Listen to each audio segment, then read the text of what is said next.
নমস্কার, আশা করি সবাই খুব ভালো আছেন। চ্যানেলের আরও একটা এপিসোডে আপনাদের সকলকে স্বাগত জানাই। আচ্ছা, প্রথমেই আমি যে কথাটা বলতে চাই সেটা হচ্ছে যে আমরা দুরকমভাবে এক্সপিরিয়েন্সগুলো নিই। এক, আপনি লিখতে পারেন অথবা রেকর্ড করতে পারেন। এবার নর্মালি যারা লিখছেন, আপনি ইংরেজি ফন্টেও লিখতে পারেন কিংবা বাংলা ফন্টেও লিখতে পারেন, কোনো সমস্যা নেই। তবে বাংলা ফন্টে লেখা হলে একটু বেশি সুবিধা হয় পড়তে। আর তার পাশাপাশি যারা ভাবছেন যে রেকর্ড করে অভিজ্ঞতা শেয়ার করতে চান, আপনার অভিজ্ঞতা যাতে আপনার আওয়াজেই শোনানো হয়, তাদের জন্য একটা ছোট্ট রিকোয়েস্ট। আপনি যখনই রেকর্ড করছেন, এইটুকু জিনিস শুধু মাথায় রাখবেন, রেকর্ড করার সময় আশেপাশে যাতে বেশি আওয়াজ না থাকে। কারণ সেই আওয়াজ থাকলে অডিওগুলো ভালো হয় না এবং সেগুলো আমরা ঠিক করে ব্যবহার করতে পারি না। তাই প্লিজ আপনি যখন রেকর্ড করছেন, কাইন্ডলি একটু শান্ত জায়গায় বসে রেকর্ড করবেন, যাতে আশেপাশে ব্যাকগ্রাউন্ড নয়েজ বেশি না থাকে। যাই হোক, শুরু করছি আজকের এপিসোড। আজকে তিনখানা অভিজ্ঞতা রয়েছে আপনাদের জন্য। প্রথমেই আমি আপনাদের শোনাবো ব্রততী ঘোষালের এক্সপিরিয়েন্স। এবং এই যে অভিজ্ঞতা রয়েছে, এই অভিজ্ঞতাটা কিন্তু একটু অন্যরকম তো ডেফিনেটলি, তার সাথেই বেশ মন খারাপ করে দেয়। কী ঘটনা, কেন মন খারাপ করে দেয়, সেটা আপনি সেই অভিজ্ঞতা শুনলেই বুঝতে পারবেন। তাহলে চলুন শুরু করছি আজকের এপিসোড ব্রততীদির অভিজ্ঞতা দিয়ে।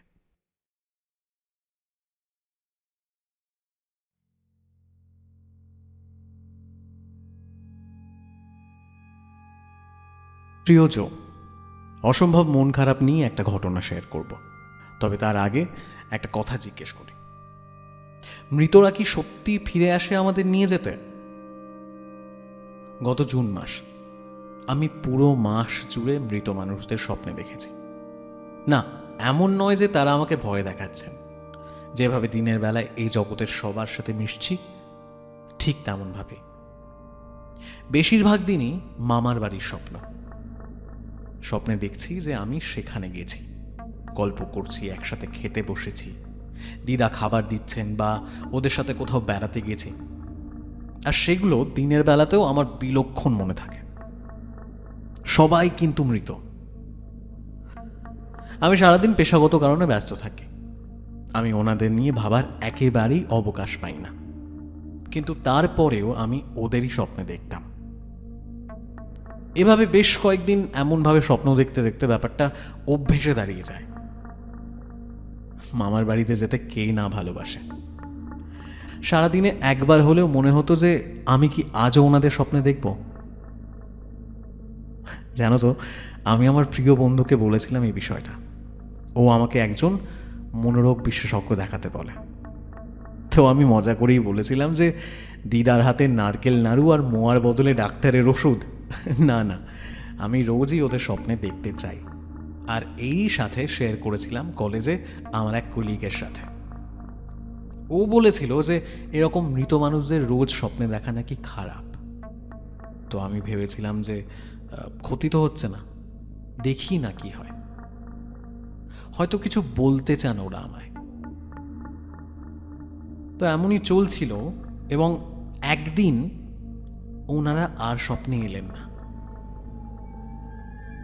আমি দেখলাম অন্ধকার রাস্তা, একটা বাইকের সাথে ট্রাকের ধাক্কা, সাথে আগুন জ্বলে উঠল।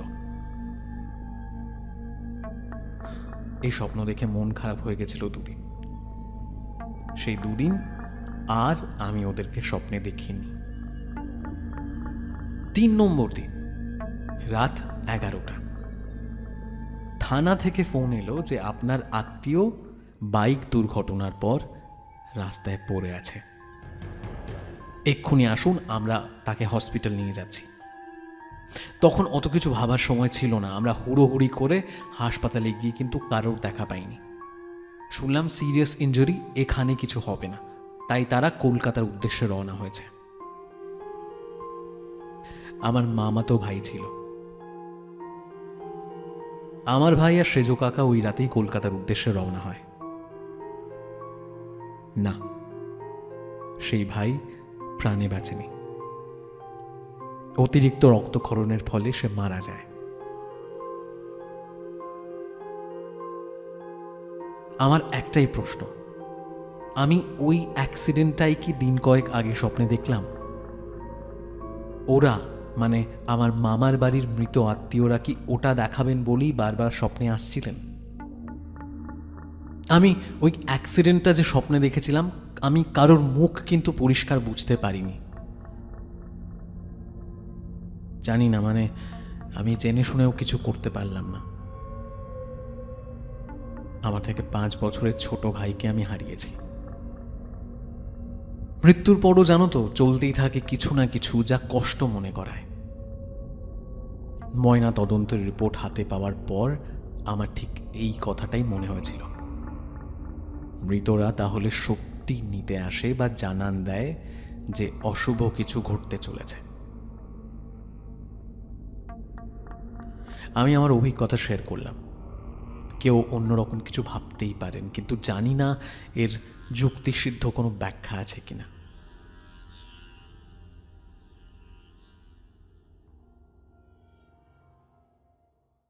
পুরো অভিজ্ঞতাটা না বেশ অদ্ভুত। মানে একজন মানুষ, তিনি রোজ কিছু না কিছু স্বপ্ন দেখছেন। স্বপ্নে দেখছেন নিজের পরিবারের লোকজনকে, নিজের মামা বাড়ির আত্মীয়দের দেখছেন তিনি স্বপ্নে, এবং ব্যাপারটা তার কাছে অভ্যেসের মতো দাঁড়িয়ে যায়। কিন্তু তারপর আবার হঠাৎ করে তিনি একদিন স্বপ্নে দেখেন যে কারুর অ্যাক্সিডেন্ট হচ্ছে। স্বাভাবিক, এইরকম স্বপ্ন দেখলে আমাদের মন খারাপ হয়, কিন্তু তার থেকেও খারাপ হয় যখন যে জিনিসটা আপনি স্বপ্নে দেখেছেন সেটা যদি বাস্তবে হয়। এক স্বপ্ন দেখার পর তো মন খারাপ থাকেই, তার সাথেই যদি সেটা বাস্তবে হয়, তাহলে মানসিক অবস্থা কোথায় গিয়ে পৌঁছয় আমার মনে হয় না সেটা আলাদা করে বলার দরকার আছে। যাই হোক, এই ছিল ব্রততিদির এক্সপিরিয়েন্স। এবং আপনাদের যদি কোনো ফিডব্যাক থাকে, যদি এই স্বপ্ন নিয়ে আপনারা কোনো কিছু জানেন, কোনো আইডিয়া আছে এরম কেন হয়, বা এর পেছনে অ্যাকচুয়াল কি কোনো লজিক আছে কি না, অবশ্যই আমাদের সাথে শেয়ার করুন। নিজের মতামত, নিজের ফিডব্যাক আমাদের কমেন্ট সেকশনে জানান। যাই হোক, চলে যাচ্ছি আজকের পরবর্তী অভিজ্ঞতায়। আজ শেয়ার করছি অমিত দত্তের এক্সপিরিয়েন্স। অমিত নিজের জীবনের একটা ছোট্ট ঘটনা লিখে পাঠিয়েছেন এবং সেটাই আমি আপনাদের পড়ে শোনাচ্ছি।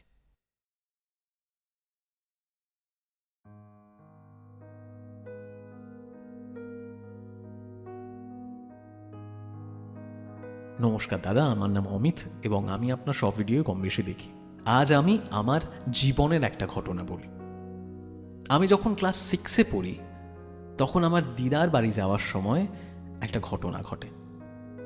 বলে রাখি, আমার দিদার বাড়ি আমাদের বাড়ির থেকে অল্প একটু দূরে, মানে ওই হেঁটে গেলে 10 মিনিট মতো লাগে। একদিন আমার দিদার বাড়িতে আমার মাসি এবং মাসির ছেলে মানে ভাই আসে এবং আমি তাদের সাথে দেখা করতে চাই। তখন ওই সন্ধে 7:30 মতো বাজে। এবার যাওয়ার সময় রাস্তার পাশে একটা তুলো গাছ আছে। এবার শোনা যায় সেখানে নাকি অনেক রকম ভৌতিক ঘটনা ঘটে। যদিও আমি এসব বিশ্বাস করি না, কিন্তু সেই দিন ওই সন্ধে নাগাদ দিদার বাড়ি যাওয়ার সময় ওই তুলো গাছটা যখন পেরোচ্ছিলাম, আমার মনে হচ্ছিল যে কেউ যেন আমার পেছন পেছন হাঁটছে। আমি পরিষ্কার ফিল করতে পারছিলাম যে কেউ ঠিক আমার পেছন পেছন হেঁটে আসছে। আমি পরিষ্কার জানিয়ে রাখি, আমি যখন সেই রাস্তা দিয়ে যাচ্ছিলাম, আমার সামনে বা পেছনে কিন্তু কেউ ছিল না, অথচ আমি ফিল করছিলাম যে কেউ আমার পেছন পেছন আসছে। আমি মাথা ঘুরিয়ে দেখি কেউ নেই সেখানে। তারপর হঠাৎ একটা ঠান্ডা বাতাস আমার শরীরের ওপর দিয়ে বয়ে গেল। আমি খুব ভয় পাই, মানে এত ভয় আমি কোনো দিনও পাইনি।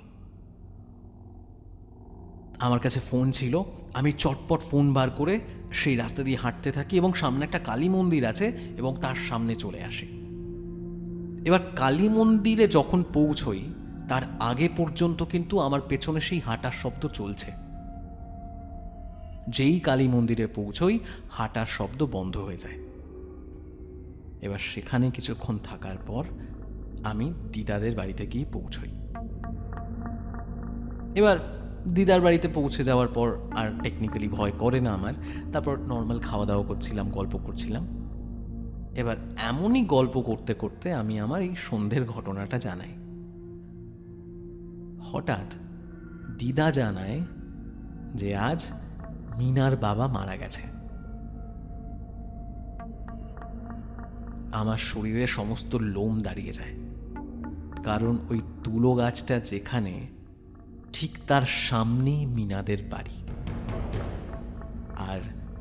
সেখানে আজ সন্ধেতে আমার সাথে এই রকম একটা ঘটনা ঘটে।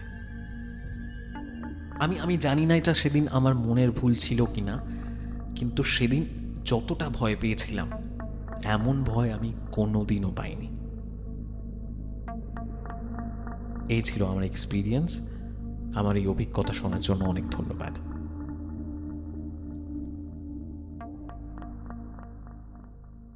শুনলেন অমিত দত্তের এক্সপিরিয়েন্স, এবং অমিত নিজের ছোটবেলার এই যে ঘটনা শেয়ার করেছে, আমি জানি না, মানে অমিত নিজেও যেমনটা বলছে যে হয়তো তার নিজেরও মনে হয়েছে মনের ভুল, কিন্তু তারপর আবারও যখন সে জানতে পারে যে আজ মিনার বাবা মারা গেছে, আর ঠিক মিনাদের বাড়ির যেখানে তার সামনেই সেই তুলো গাছ, এবং সেখানেই সে ফিল করেছে যে তার পেছন পেছন কেউ হেঁটে আসছে, প্লাস ওই দমকা একটা ঠান্ডা হাওয়া, এই সব কিছু কি সত্যি মনের ভুল, নাকি এর পেছনে অন্য কোনো ব্যাপার রয়েছে?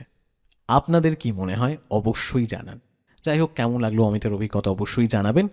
এবং চলে যাচ্ছি আজকের শেষ অভিজ্ঞতায়। আজকের শেষ অভিজ্ঞতা পাঠিয়েছেন মনীষা রয় গুহ। তিনি থাকেন বাংলাদেশে, এবং মনীষাদির দুখানা এক্সপিরিয়েন্স কিন্তু আমরা আগেও শেয়ার করেছি। আজ আরও একটা অভিজ্ঞতা শেয়ার করছি।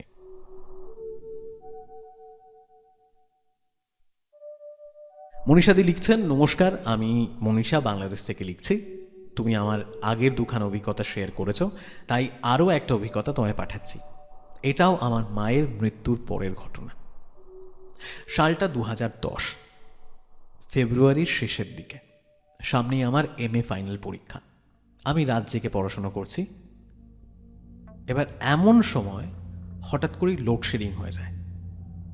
তখন আমি আমার পাশে রাখা ওই চার্জ লাইট যেটা হয় সেটা জ্বালিয়ে নিয়ে বসলাম। আমি খাটে বসে পড়াশোনা করছিলাম, আর আমার খাটের পাশের জানলাটা ছিল খোলা। এবার একে তো কারেন্ট চলে গেছে, এই রকম সময় বৃষ্টি নামে। আমি সেই যে পড়ছি। রাত তখন প্রায় 3টে।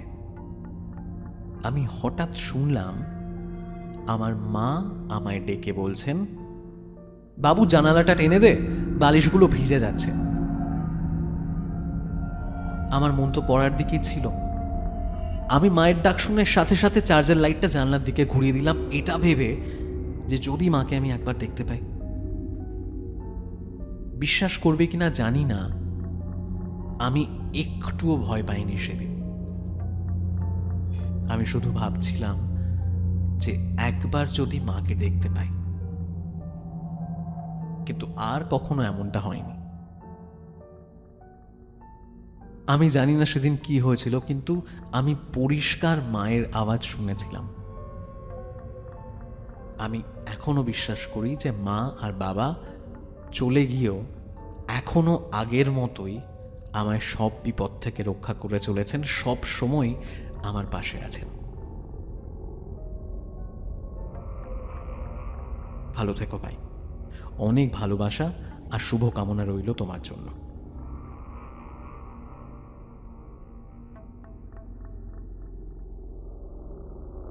মনীষাদির এই অভিজ্ঞতাটা আমার খুব ভালো লেগেছে, কারণ আমরা যাদের ভালোবাসি, আমাদের বাবা মা বা আত্মীয় স্বজন, প্রকৃতির নিয়ম একটা সময় তারা আমাদেরকে ছেড়ে চলেই যাবেন, কিন্তু তারপরেও যখন আমরা বুঝতে পারি বা ফিল করতে পারি যে তারা চলে গিয়েও আমাদের সাথেই আছেন, আমাদের পাশেই আছেন, একটা অন্য রকমের ভালো লাগা কাজ করে। মনে হয় তাদের আশীর্বাদ, তাদের ব্লেসিং সবসময় আমাদের ওপরেই রয়েছে। তারা আমাদের দেখছেন এবং প্রতিনিয়ত আমাদেরকে আমাদের জীবনে এগিয়ে যেতে সাহায্য করছেন। এই ছিল আজকের আমাদের 3খানা অভিজ্ঞতা। প্রথমেই শুনলেন স্বপ্ন নিয়ে ঘটে যাওয়া একটা অভিজ্ঞতা, তারপরেই শুনলেন অমিতের অভিজ্ঞতা, যেখানে অমিত জানাচ্ছেন যে তার পেছন পেছন বোধহয় কেউ হাঁটছিল, এবং পরে জানা যায় যে যেখানে অমিত ব্যাপারটা ফিল করেছিল ঠিক তার সামনেই যার বাড়ি, সেই বাড়ির কর্তা তিনি মারা গেছেন। আর তার সাথেই শুনলেন মনীষাদির অভিজ্ঞতা। আশা করি আজকের এপিসোড আপনাদের ভালো লেগেছে। নিজেদের ফিডব্যাক অবশ্যই আমাদের সাথে শেয়ার করবেন, কারণ আপনাদের মতামত আমাদের সবার জন্য খুব ইম্পর্ট্যান্ট। আর তার সাথেই যদি আপনারও কোনো এক্সপিরিয়েন্স থেকে থাকে, হতে পারে ভয়, হতে পারে আনন্দ, হতে পারে মন খারাপ, কিংবা এমন কোনো এক্সপিরিয়েন্স যা আপনার মনে দাগ কেটেছে, সেই সব রকম এক্সপিরিয়েন্স কিন্তু আপনি আমাদের সাথে শেয়ার করতে পারেন। All you need to do, আপনাকে লিখতে হবে অথবা রেকর্ড করতে হবে, তারপর সেটা পাঠাতে হবে আমাদের ফেসবুক পেজে, আর না হয় আপনি মেল করতে পারেন। আমাদের email address story with joe@gmail.com। সকলকে অসংখ্য ধন্যবাদ এবং আজকের মতো আড্ডা আমরা এখানেই শেষ করছি। সবাই খুব ভালো থাকবেন।